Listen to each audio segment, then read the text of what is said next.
Welcome to the Her Story Circle podcast, the podcast that brings you the extraordinary tales of everyday women who are changing the world. I'm your host, Gertrude Mache, and I'd like to acknowledge traditional custodians of the land on which we meet today. I also like to pay my respects to elders, past, present, and emerging. Every week, we dive into the lives, challenges, and triumphs of women from all four corners of the globe.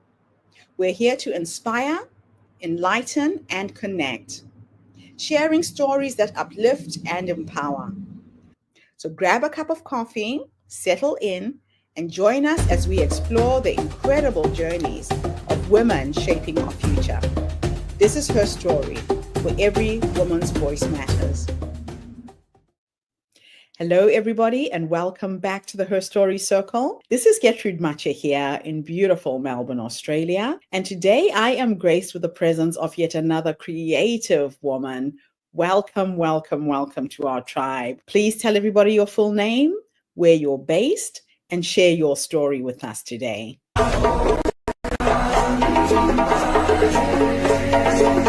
Hi, my name is Risa August. I'm so truly grateful to be here sharing my story. I'm based in Colorado, USA, but I have to say I'm a world traveler. I truly love experiencing other cultures, traditions, and other people from other places on the planet. My story begins in 2018, I was diagnosed with a tumor at the base of my brain, and it came with a rare disease that essentially destroys the body over time. And I was a rigid athlete. I loved triathlons and Ironman distance races and CrossFit, anything intense. I loved it. And I was extremely detail-oriented. I had my own wedding and event planning company. I was known for my expertise in planning and attention to detail and organization. When this tumor came along, it changed everything, not just my physical body, but my brain function and cognition as well. And I remember 6 months post-surgery and radiation treatment, I was told that they couldn't get the entire tumor and that it would be something I'd be battling for the rest of my life. And I remember sitting on the couch one day, just completely focused on this grief and loss of the life I once had, who I was. And I remember thinking, this is no way to live. This is not how I want to live my life. And I made this conscious decision from that point forward that I would start shifting my focus and focusing on who I am now and what was possible, and getting away from what I can't do and focusing on what I can do. And I turned the word can into a mantra. I took each letter from the word can, and started repeating capable, able, now. And I'd ask myself this question when I felt stuck, like, what am I capable and able to do now in this moment? And that's where it started. That's where I got off the couch. I remember I was in these horribly tattered gray sweatpants and this very faded purple hoodie I felt like I was wearing for months and months. And I knew I wanted to do something big, and I decided I was going to ride my bike from Canada to Mexico. I didn't know how I was going to get off that couch and do it because I could barely walk to the mailbox. I was very weak and extremely tired. I had no idea. Among other things, my body, like I said, was operating very differently now. And so I said, well, what can I do? What can I do in this moment? What's possible? What am I capable and able to do now? What can I do? And so I knew I could get up off that couch and get out of those tattered gray sweatpants. And that was the first step. And then the second step was probably walking to the mailbox. And then I took up painting, actually. I knew I couldn't sit on that couch in those sweatpants anymore. So I had to do something. My body wasn't ready yet, but my brain was. And so I started painting. Before I knew it, I was selling artwork around the world. And eventually I did get back on my bike. And so just to give you a little idea, as an endurance athlete, I used to ride 65 miles on the weekend for fun. And my first ride back on my bike post surgery and treatment was 5 minutes on a stationary bike. That's where I started, 5 minutes. And so I did 5 minutes, maybe 3 days a week for several weeks. And eventually I worked up my time to 20 minutes. And then before I knew it, I was riding my bike outside for 8 miles. And I worked my way back up over the next several months with people, with support from friends who would ride with me because I was very nervous about how my body would respond. And I worked my way back up to 100 miles in one day. And before I knew it, 14 months later, I rode 1,845 miles down the Pacific coast from Canada to Mexico. And this was only the beginning. That really gave me the confidence to live life on my terms. I remember before I left for that ride, a doctor said, I wouldn't suggest you doing this ride. If I was your practicing physician, I'd say you shouldn't do it. I say, wait a minute, that's my decision. I get to choose how I move forward. And I finished that ride, and I went on to finish more incredible goals and accomplishments that I set for myself. But what I learned, it wasn't just about finishing this ride. I took the road, being on the road for 41 days, and I used it as a metaphor for life. Just the road has so many twists and turns, hills to climb, and sometimes you're coasting and the weather's perfect and it's beautiful, but then suddenly the road's washed out and you have to make a complete detour in a different direction. And I started looking at limits and my own limiting beliefs as not something to stop me or block me, but just simply something to navigate. Again, just shifting directions and shifting perspective. Suddenly, I started becoming an advocate for not just people with tumors like mine or a disease like mine, but for many people facing challenging circumstances. And I remember for me, I had to learn to find my voice within the medical system and share my story to others facing adversity. And so I really did become a voice for other people going through really difficult circumstances. I went on to write a memoir, an award-winning memoir. I had no idea. I think initially the book was for me. And before I knew it, people from around the world were contacting me, telling me how much I inspired and have encouraged them to move forward in their own power and strength. And I went on to get a certification in Gestalt coaching method, which is more of a non-traditional approach to coaching and a very experiential, fluid approach, I should say. I went on to speak, especially for medical professionals, and educating those, not just patients who are battling these rare conditions, but medical professionals who are misdiagnosing or finding that these diseases and conditions that are difficult to diagnose often have a delayed diagnosis. And so how can we spot these sooner so that people can go on to live a more normal life and have a more normal future? So I have to say this diagnosis came at a really challenging time for me. I was also my marriage was dissolving, and I was figuring out, who am I now? It wasn't an easy process. It didn't happen overnight. I had to really grieve the loss of this old life, this old person, and then open myself up to what was possible. And boy, did I do that. I signed up for every class I could possibly sign up for. I pulled out my bucket list, and I have been checking things off left and right. I really wanted to live big, and I wanted to do it on my terms. I wanted to stop censoring who I was and really embracing and embodying and showing the world who I am. I wanted to be a better person all around, which meant doing a lot of my own healing. And so I never want to stop learning. I never want to stop evolving as a human. I became way more compassionate. I've had to.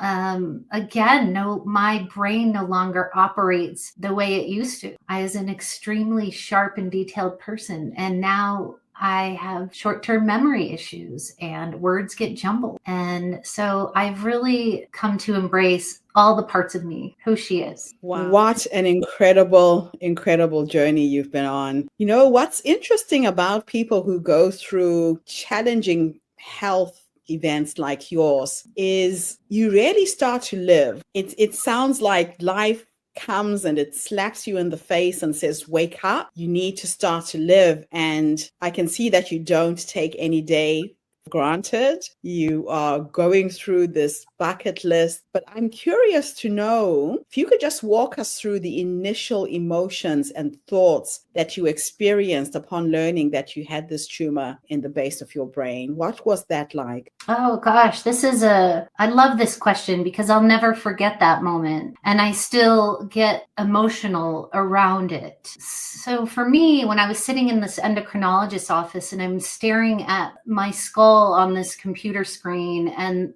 there's this big gray blob like smushed between my eyeballs and my doctor's telling me this has to come out. Oh, and furthermore, there's a disease that's going to destroy your body that's attached to it. And okay, most people would say, wow, that's a big deal. But I remember it took I have been probably walking around for decades with this tumor, but it took about 7 years to diagnose upon onset of symptoms, things that I started noticing going haywire in my body. And I would go to my doctor and say, something's off, something's wrong. And I kept being dismissed. And so I remember fast forward 7 years to that moment in the endocrinologist office. I remember, here's where I get emotional. The first thing I said to her was, so you mean to tell me I'm not crazy? And she said, you're not crazy. And I started bawling. And I said, I knew it. I knew this whole time for 7 years that something was wrong. Mm-hmm. And I finally was validated. Yeah, it's incredible when that happens. Our bodies have got a way of communicating with us, giving us those little warning bells. You know when something is off. So what advice would you give to somebody who's listening to this podcast, who's feeling something similar right now, has gone to see several doctors, but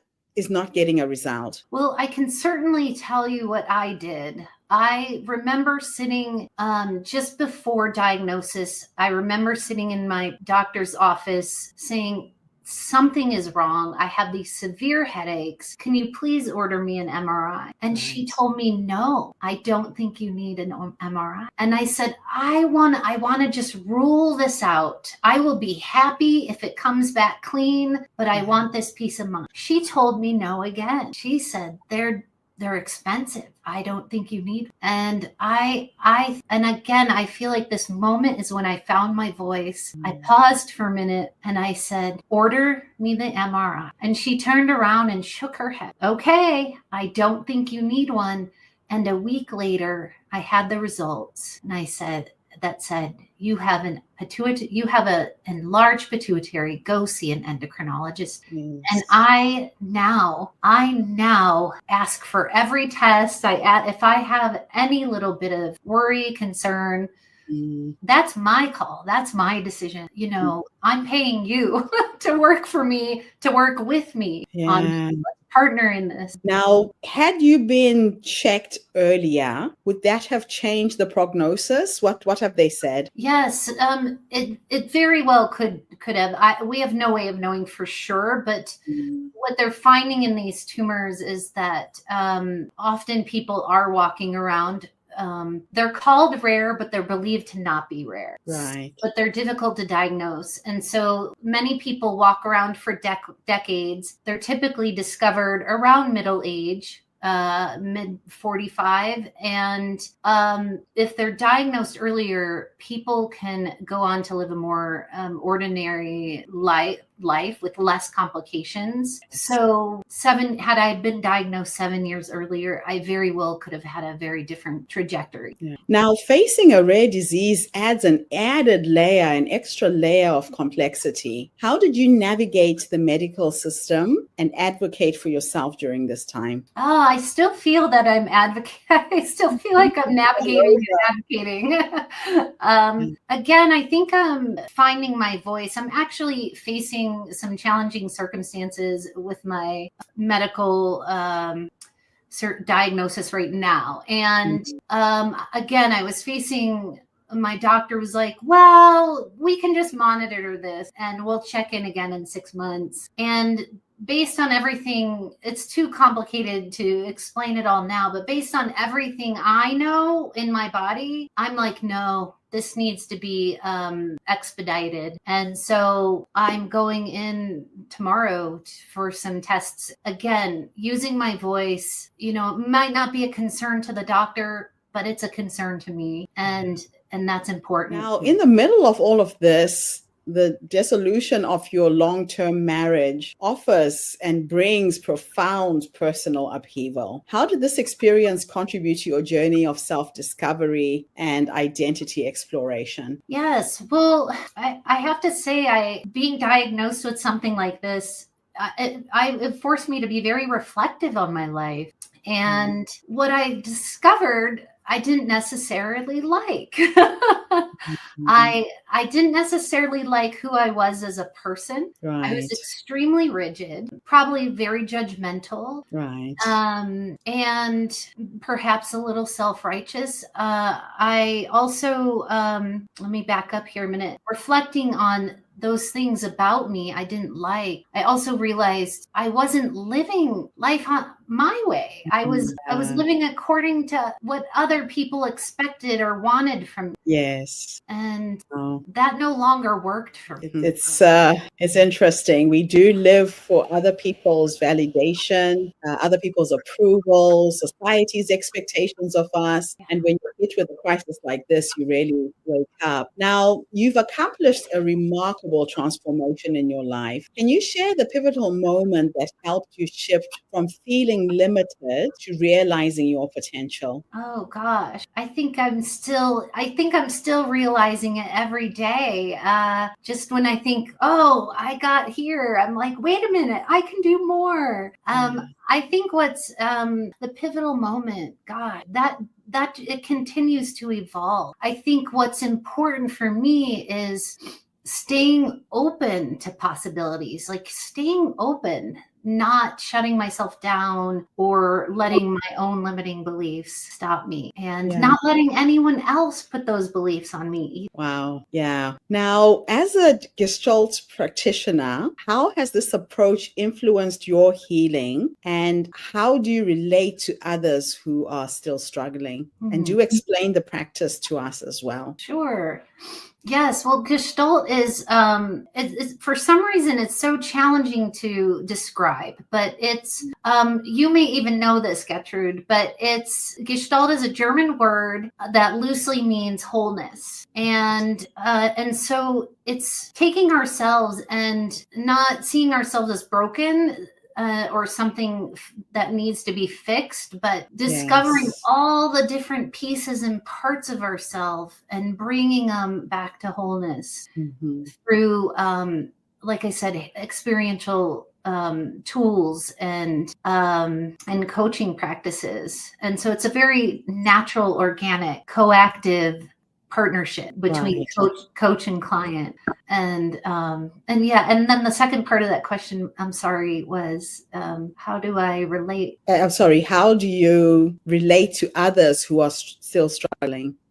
Gosh, yes, that's a great question. I definitely have way more compassion. Oh my gosh. I like me way better now. Gertrude. I like this version of me way better. And so that's the gift in all of this. But how do I relate? Patience and compassion. My God. compared to who I used to be, and seeking to understand.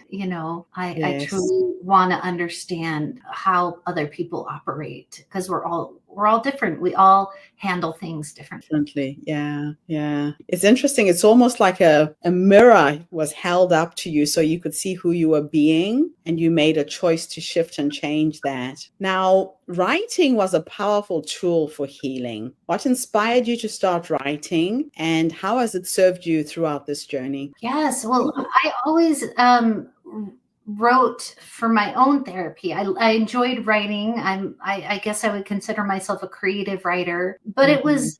was always for, whether it was journal practices or just to unload. But people started saying, "Hey, your story is really inspiring," and I never viewed myself as an inspiration. I felt like I was just this awkward human floundering my way through life, like most of us. and Mm. and so people started publishing short articles and different things about my story that I had written. And, well, again, that bucket list, I always wanted to write a book. And when I rode from Canada to Mexico, I'm sure a lot of authors can relate to this. I had tried writing a book so many times, and it just wasn't happening. But when I rode from Canada to Mexico, I was like, this is the one. Mm. And so I went on to write it, and I wrote it, I think, for my own therapy, and people actually like it. And that's really cool. That is really cool. I love the element of surprise there. It's like you weren't expecting that.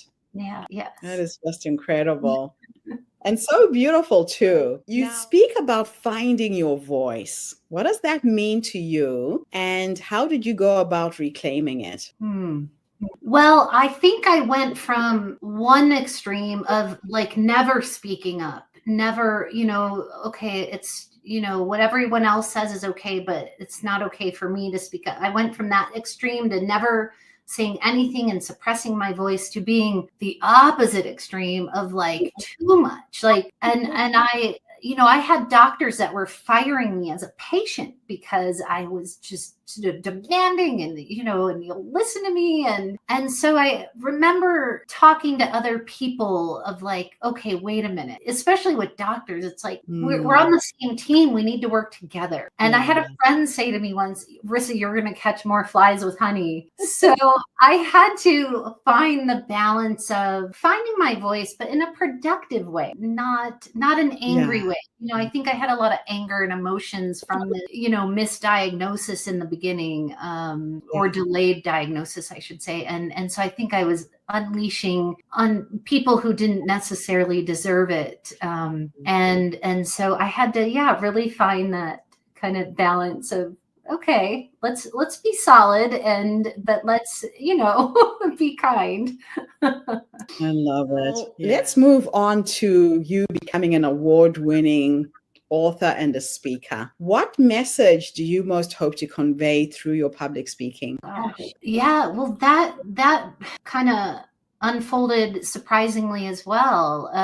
My book is sending a message beyond anything I imagined, which is it's inspiring other people to shift their perspectives and change their own limiting beliefs. And speaking also came by accident. I never saw myself as a speaker. I never felt like I was necessarily polished in my speaking. But again, I began embracing that and, being fine with all my ums and ands.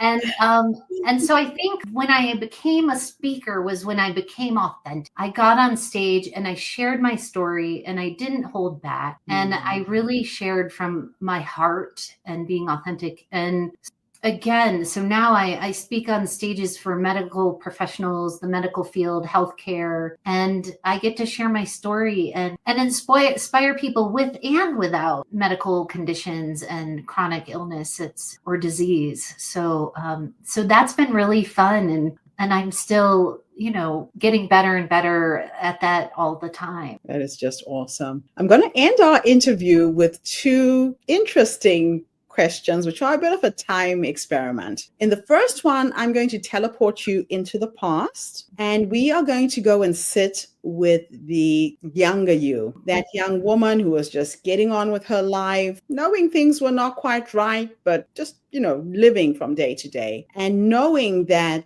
something was off, but not sure how to deal with it. If you could go back and give her 3 nuggets of wisdom, just in case there's somebody who's listening to us right now, 3 nuggets of wisdom of what life has taught you, based on how you're living your life right now, what would those 3 nuggets of wisdom be? Oh my goodness. Wow, what a powerful question. I would say trust your gut. It doesn't have to make sense. You don't have to understand why. Just trust it. Ask questions, question it. Okay, what am I feeling? What is this? And speak up. Don't be afraid to speak up. It could save your life.